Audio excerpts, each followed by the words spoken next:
Dune Part 1 opens up with the line, "Dreams are messages from the deep."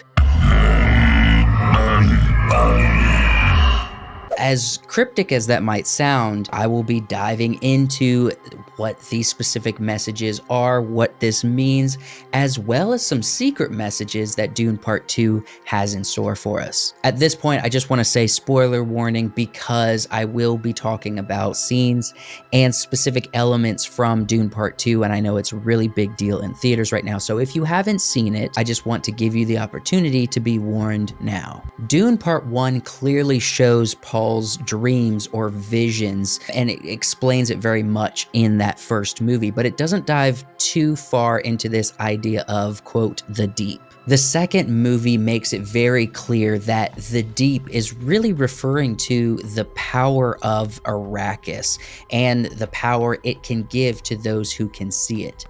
You look tired. More dreams? Paul's burden or gifts is ultimately an ability to see into the future, to have visions of a potential future. This gift is something that very few have. Obviously, Paul has it, but we also learn in this movie that Feyd-Rautha makes reference to his dreams or seeing the future in his dreams when he's with the Bene Gesserit woman. The interesting thing is when you introduce the spice. So the spice actually enhances Paul's ability to see the future and to have these visions. He's actually able to use it to predict the future, to actually guide his steps and avoid futures he wants to stay away from. And then of course in Dune Part 2, it introduces the water of life, or essentially poison that a lot of people in the story refer to it. This acts as an agent that literally opens the mind and gives this enlightenment, this enhanced view into the universe and into past, present, and future events. Both spice and this drink only exist because of Shai-Hulud, or the sandworm. So whether the deep is referring to something deep inside Paul or not, it's definitely in Part 2 referring to the power of Arrakis, which is ultimately Shai-Hulud. Obviously, the worms themselves don't care about Paul, or they don't care about sending ethereal messages, but there's something interesting going on that's like a mix of biological and spiritual. And whatever the force is, they ultimately set Paul on the path that we see in this movie. I'm gonna go into a little bit more, especially the contrasting elements of Feyd-Rautha and Paul, but before I do, I just want to say thank you for watching this video. If you would consider subscribing to the channel, liking this video as well. It of course helps more people to be able to see this specific video and geek out around this awesome new film. What if Paul Atreides were still alive? Enough! So why Paul Atreides and not someone else? Why is he receiving these messages and dreams from the deep? Well, it's not clearly stated that these messages from the deep aren't being given to someone else.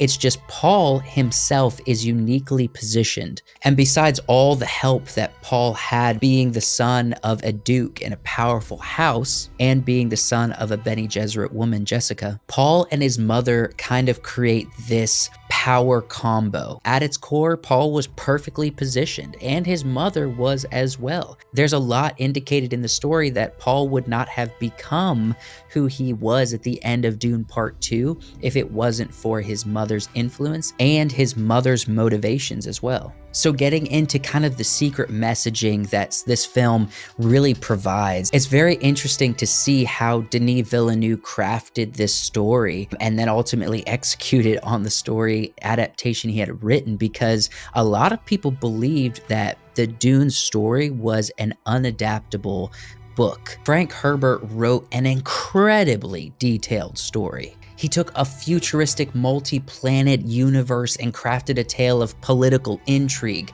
religious prophecies, rebellion, and war, but ultimately the story of a tragic hero. That's what Paul is, a tragic hero. The story ultimately takes a boy who has good intentions. A lot of horrible things happen to him, and then he begins fighting not only for justice and ultimately revenge, but also for justice for the oppressed people, the Fremen. He's thrown into authority and slowly gives in to the drawing, the pull that he's feeling, and what so many people around him want him to ultimately become. Kwisatz Haderach, climb up, rise. This allows for revenge, hatred, and power to guide his steps toward a holy war that he at first wanted to avoid at all cost. I want to kind of focus in on two characters that really kind of define this story, really kind of define Dune Part 2. It's the contrast between Paul Atreides and Feyd. You humiliated our family. You humiliated me. To start, the film visually creates a contrast between them. The first time we see Paul in Dune Part 2, he's fighting alongside the Fremen, and he's fighting for survival. The first time we see Feyd, he's fighting alone, and he's fighting for sport. The choices in cinematography style also somewhat communicate their positions. Paul is in an environment on Arrakis at dawn that causes the colors to be heavily saturated. What I took from this are messages of danger, passion, and nuance of situation. Feyd is in an environment Denis Villeneuve wanted to look to be the opposite of Arrakis. Shot on an infrared modified camera, the environment speaks of not just a black and white feel, but actually as if the life has been sucked completely out of this world. I took away messages of live or die, or without nuance. Also, a cold-natured planet that is completely controlled by its leaders. The film lays out pretty clearly these characters are in contrast to each other. Obviously, Paul cares about the Fremen people, where Feyd doesn't care about anybody. Paul starts this second film trying to avoid power and control, but Feyd is driven by it. Similarities here is they both come from a great house. They both experience dreams on some level, and the Bene Gesserit have used both of them in their scheming.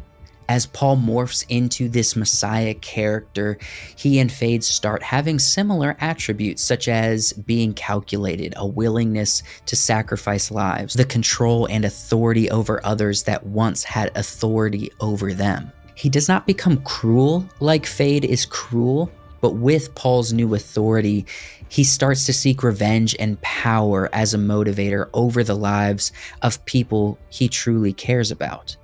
May thy knife chip and shatter. May thy knife chip and shatter. Again, Frank Herbert wrote an incredibly nuanced story, and Paul is supposed to be a tragic hero. Paul does not completely lose himself as he seeks power, and somewhat it kind of makes it satisfying to see when he does take full control and gets revenge as an audience member. He gains so much power that even the Emperor has to kneel and kiss the ring of the family that he had attempted to discard in the first movie.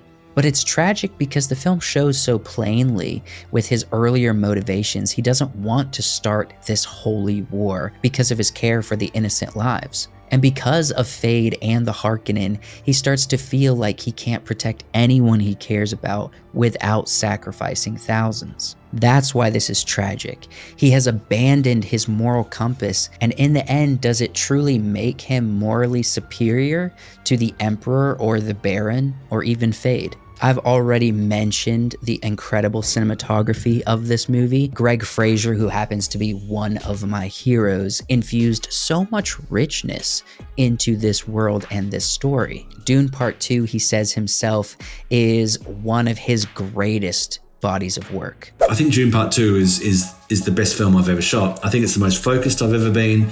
I think it's the most kind of focused my cinematography has ever been. My thoughts on the matter is that unless you have experienced Dune Part 2 in IMAX, you haven't truly experienced this film. Denis Villeneuve said that his favorite scene in the movie happens to be the scene where Paul rides the sandworm for the first time.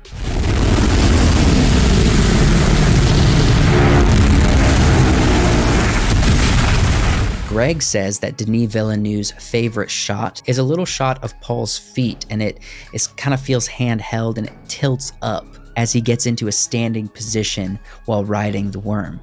I obviously can't know exactly why this is Denis' favorite shot of the film, but I have a few ideas. I believe this is essentially a turning point for Paul. He's not only becoming a part of the Fremen culture, but this moment is literally the catalyst for the rest of the story. It causes the belief in Paul as the one who is prophesied and brings him into a position of authority over thousands. If Paul couldn't have ridden the sandworm or he died trying, obviously none of it would happen. But the fact that he rode the biggest sandworm any of them have ever seen kind of motivates the prophecy on a whole nother level.